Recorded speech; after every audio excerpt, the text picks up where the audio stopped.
Сәлем қыздар, сіздермен бүгін мен дәрігер-гинеколог Жанар Ержан.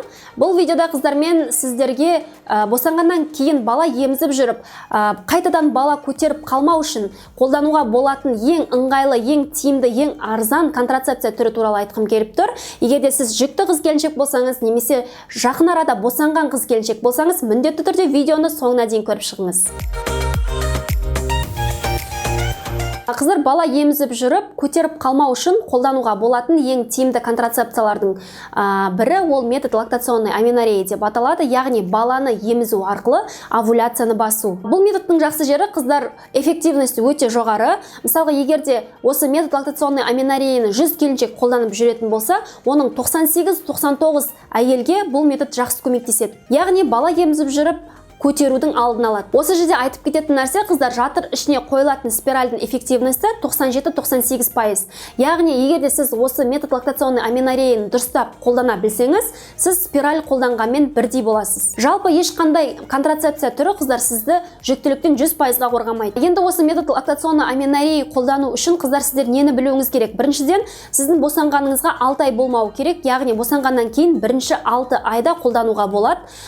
Екіншіден, сізді әлі етеккір келмеген болу керек. Мысалға, кейбір қыз-келіншектерде босанғаннан кейін 2-ші айда, 3-ші айда етеккірі келіп жатыр. Сізде әлі етеккір келмеген болу керек. Келесі, бала тек қана омырауда болу керек. Яғни ешқандай дополнительно қосымша смес ішпеу керек. Баланы емізу аралығы, қыздар, күндізгі уақытта 4 сағаттан артық болмау керек, ал түнгі уақытта 8 сағаттан артық болмау керек. Яғни сіз әр 3-4 сағат сайын баланы емізіп отырған болуыңыз керек. Неге? Өйткені бұл методтың ең басты жұмыс жасайтын жері, ол сіз бала емізген сайын гормондардың бөлуі арқылы овуляцияны басу. Қыздар, егер де мысалға сіз күндіз 5 сағатқа, 6 сағатқа баланы қалдырып кетіп қалатын болсаңыз, онда бұл метод сізге жұмыс жасамайды.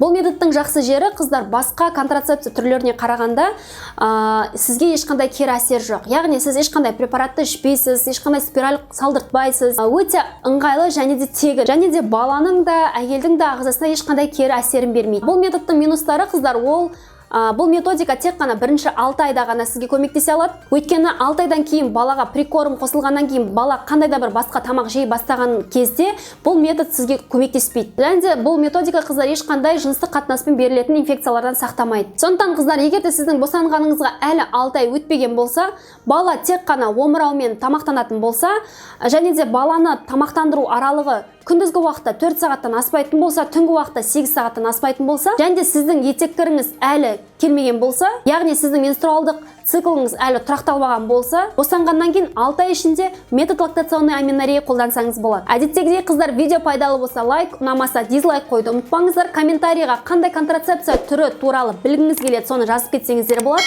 Мен сол тақырыптарға сіздерге видео дайындауға тырысамын. Назарларыңызға рахмет. Келесі видеоларда кездескенше сау болыңыздар.